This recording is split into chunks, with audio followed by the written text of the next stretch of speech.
Ngokufuneka sisineke siveza amazinyo sithi abantu bokufika funeka sisineke siqhwaba izandla into yoba abantu bokufika ba-harmless kodwa nje kuyakwazi into yoba makufunyanwe ii-drugs ezenza i-19 million andithi 9 undive kakuhle funeka sisinekile siqhwaba izandla into yoba no guys baze kakuhle zii-Africans bafethu kodwa yona le ayiyo bafethu ayikwazi into yoba nge-30 kaMarch 2026 kwenziwa esasibhadlala laseMarch kuGompo eIslandane e-Eastern Cape kujike kwakule very same ndawo ngolosithathu just 2 days apart kuthiwe kufunyanwe ii-drugs eziworth more than 19 million. Ayikwazi bafethu yindelelo lena oko ekubane siyikhalazela esithi xa siyimela ngenyawo sijike sithreatenishwe ngoba hayi amapolisa azathini hayi amapolisa azathini wona amapolisa lawo right now ndithe xa ndiyiva lento because into nenze awe ngalento ikwi-Daily Dispatch i-article yakhona so ndibalekele khona ndixelelwa nguSiphe into bayibo khawuyojonga nasi isimanga pha xa ndiyifunda lento lena kwa-the very same Gompo apho kusenziwe lento the very same ndawo apho bathe abahlali base-Eastern Cape bathe xa befuna ukuyogqobhoza la California bajika amapolisa asimanga phambili and it means kaloku if kuzafunyanwa ii-drugs eziworth more than 19 million endaweni eyi-1 you can only imagine into yoba zingaphi ezinye iindawo ezine-drugs ezimoto because apha zifunyanwe endaweni eyi-1 ezi-drugs. Ayikwazi bafethu this is uncalled for andiyazi into yoba ugovernment wethu ufuna into yoba maside sithini okanye ugovernment wethu yintoni le nto akafuna ukuyibona. Kona sivuyele into yoba sine-professional commissioner entsha eqale appointiwe eqale ukuthatha esasikhundla izolo nge-1 ka-April 2026 but le into yona iwest ke ngoku siphansi koba sixelele uba kuba khona le ntsambatheko abajike bayenze bona into yoba in as much as kufunyenwe ezi drugs ixhala lam ndithe xa ndiyifunda la article yakhona phaa kwi-Daily Dispatch ndazibuza into yoba zingakanani kweza drugs abatsho njalo zingaphi nyhani ezinye zizawudistroywa ezinye because kungenzeka into yoba zisawujike zithini ziphinde zibuyele emva khona apha kubanikazi bazo ziyothengiswa. Nifuna ukubonani kanti yintoni into abafuna ukuyibona? Even amapolisa wethu into yoba bathi xa kunje la kandiyithandi into enokwenza namapolisa ngendlela abaresponda ngayo xa kunematshi ingasi ukuthi bona ayiba-impact le nto siyazi into yoba basayine i-oath siyazi into yoba i-constitution iyenza uba mabenzela umsebenzi wabo but indlela bayenza uvele ubona into yoba abanye nje baxelela ukubulela abantu akwethu ngesimanga sematshi kuprotectshwana nama-Nigerian kanti yintoni le nto nifuna ukuyibona nifuna size sithini bafowethu sinabantu akwethu thina abatshona bebulawa zezi zidakamizwa sinodadewethu esibabonayo isixa sibajonga sithi he niyamazi into yoba wayemhle kanjani sinabantu akwethu thina abagcuma ezijele kwezinye ii-countries ayenziwa le ntsambatheko yenziwe eSouth Africa we are very much aware into yoba ii-authorities eziphezulu zinengalelo kule nto yenzakalayo kanti nifuna size sithini elona gazi elirayithi uba malichithekele lethu ezona ngqondo ezirayithi okumele uba mazingabhadli ziqhunywe zezi drugs zezethu because abanikazi bazo abazitshaya ezi zinto enye yazinto endikhalela into yoba mayenziwe mna yinto yoba xa befunyanwa mabazikhume zezaba ndithi loo suit 80 yabo mabayikhunyiswe kwabona.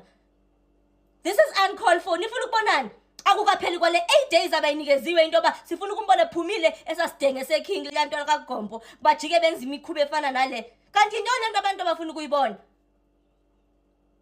To some this is personal kudoti le nto yenziwayo kuzomane kuthreatenishwa abantu into yoba hayi abantu aba-responsible for le yamatshi bayathreatenishwa ngoba bazavalelwa kungayeka ukuvalela imigulukudu le hayini bafowethu yiyekele xa nilele nina ezindlini zenu.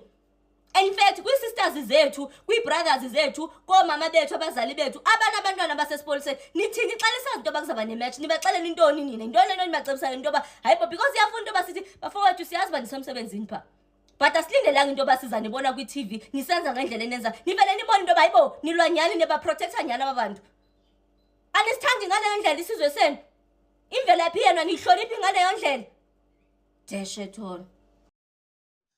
Bafowethu into ongayazi inkulu kunawe wenganza kwethu engathi bonke abantu baseMzantsi Afrika including nama-political parties kuzofuneka ukuthi amsupporte uJacinta Zuma.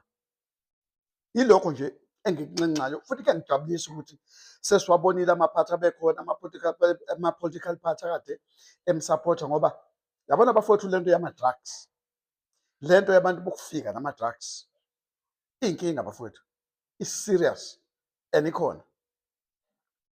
So ke kuyathusa ukuthi kunabantu abasafuna ukugxeka uJacinta, abafuna ukugxeka umsebenzi omuhle kangaka we-Marsh and Marsh. Hayi kuyathusa ukuthi uvelaphi wena unjani wena ogxeka kangaka. Ngihlale ngisho ngithi kunina into ongayazi inkulumo nawe. What you don't know is bigger than you. Akusisona isikhathi sokugxeka. Aqalile ngo-2025 amaqiniso. Le minyaka esiphila kuyona manje iminyaka yamaqiniso, kuningi okusazovundululwa, kuningi okusazoqhamuka, and baningi abantu abasazo-exposwa. Keep that in your mind. Baningi abantu abasazo-exposwa, ziningi izinto ezisazo-exposwa. Awukubheke nje umsebenzi omuhle kangaka le mashi ebikade ngomsombuluko odlule kade kunemashi laphana e-Eastern Cape eGompo. Akuphilanga ngisho insuku ngakhe umsombuluko imashi ebinkulu, noma ke igcine ingasapheli kahle, sekusha imoto zabantu kwaba nesidwenge sasikhona, kodwa imashi yayihlelwe kahle, yonke into yayi-right and kwakuyimashi enkulu. Lapho sibone khona kusuka abantu bakaZulu Natal bahamba bayolekelela laphana, sabona yena uJacinta, sabona uNgizwe Mchunu, sabona uNdabandaba uPhakela Umthakathi eyosiza ngalena kuyokhulunywa le ndaba ukuthi ngeke asikwazi ukuthi sithule sibe sibona konakala ukuthi kuzobekwa inkosi yakwelinye izwe izobekwa komunye umhlaba. Lokho bekukutshela ukuthi le ndawo kade bayithatha abantu bamaNigeria, kade ayithatha. Lalela umsombuluko iMarch kuba uLwesibili, kuzothi ngoLwesithathu sekubanjwa inqwaba yama-drugs worth u-90 million.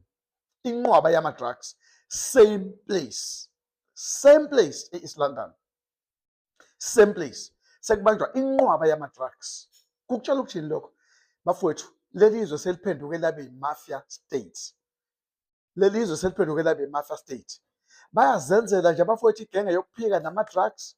Hhayi ukuthi ngoba kukhona inzondo kubantu bokufika, akusibona bonke abanenkinga, akusibona bonke futhi abagangile. Cha, ningizwe kahle.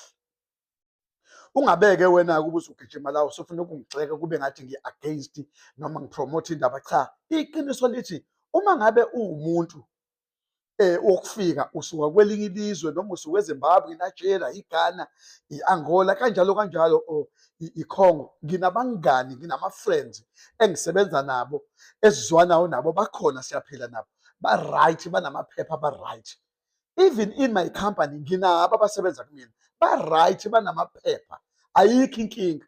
Kodwa uma ungenayo amaphepha, kodwa ukuhamba uyokwenza amaphepha, futhi akwazeki ukuthi yini kahle kahle umsebenzi wakho owenzayo. Uyabona la ma-drugs awu-90 million atholakale lapha, la bese kubekwa khona ngisho inkosi, sekubekwa inkosi yaseNigeria, East London. Kukutshela ukuthini?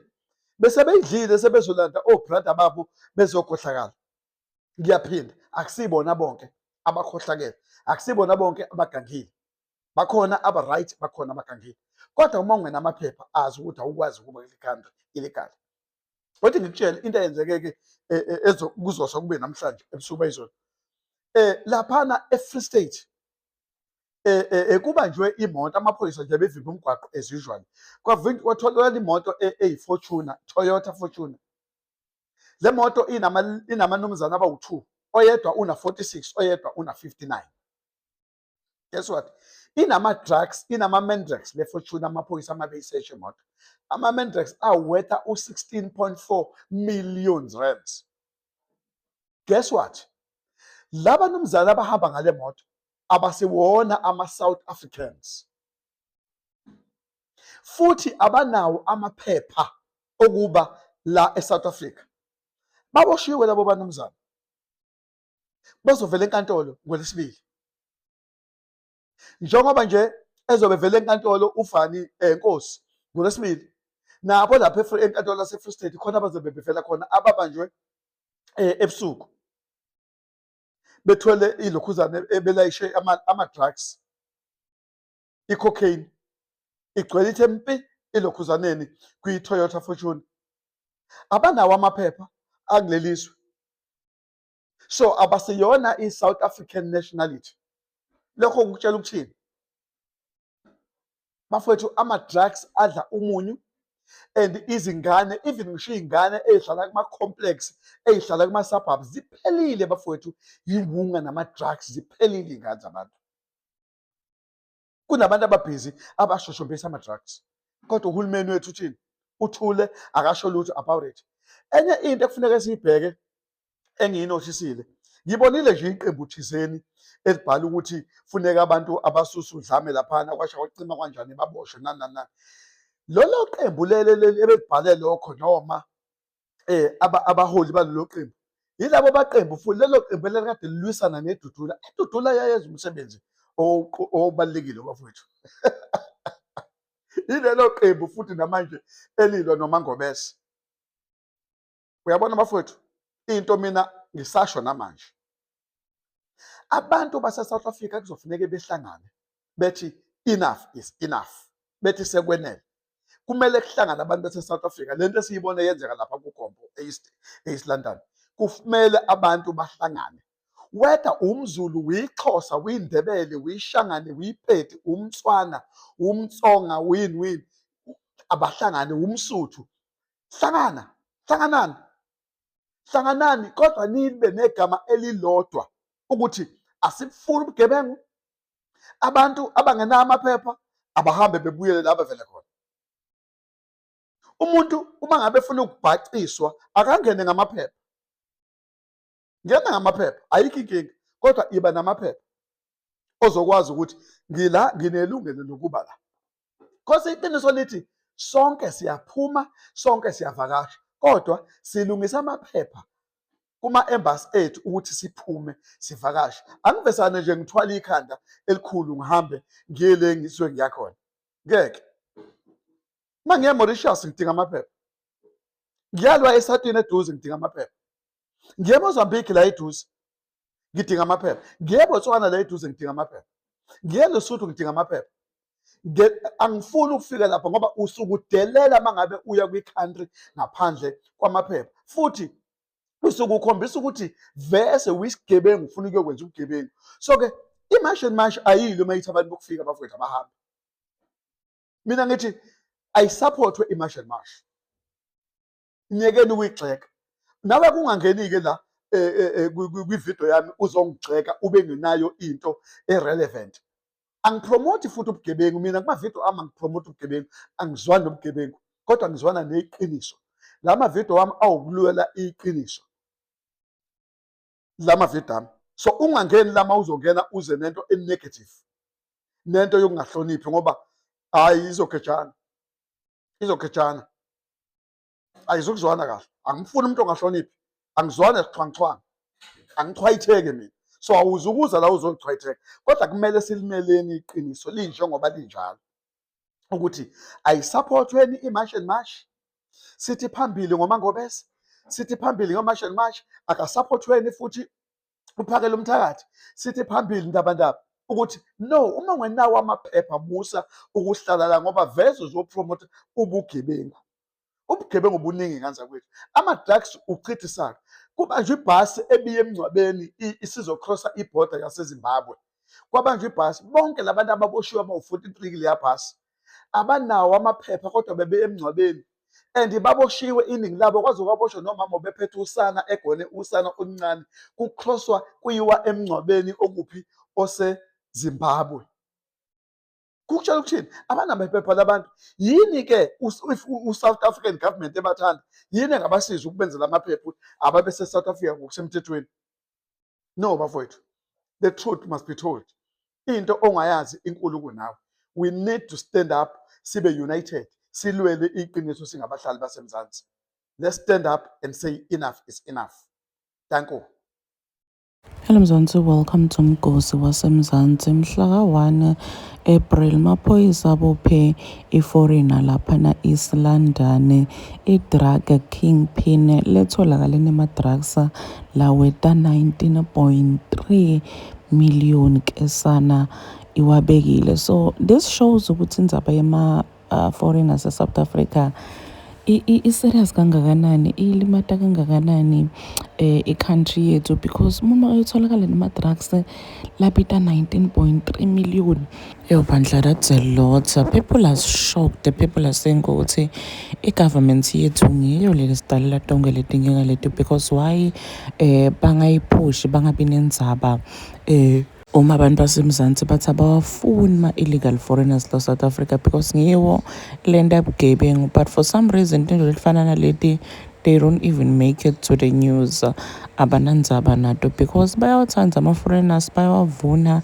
Ngibo labenta kokuthi aze akhululeke kuthengisa tidzakamiva la South Africa. They know ukuthi into lefana nalena ngeke bayendi in their own countries because imithetho uqinile batoboshwa, but la South Africa they know ukuthi they can bribe amaphoyisa, they can bribe my government officials. Kungabi indaba zalutho nje, baboshwe 2 minutes babe sebaphumile baqhubeke nokutithengisela tidzakamiva. Do comment your thoughts down on the comment section. Don't forget to hit the notification bell. I'll see you on the next one. I'm signing out. So goodbye.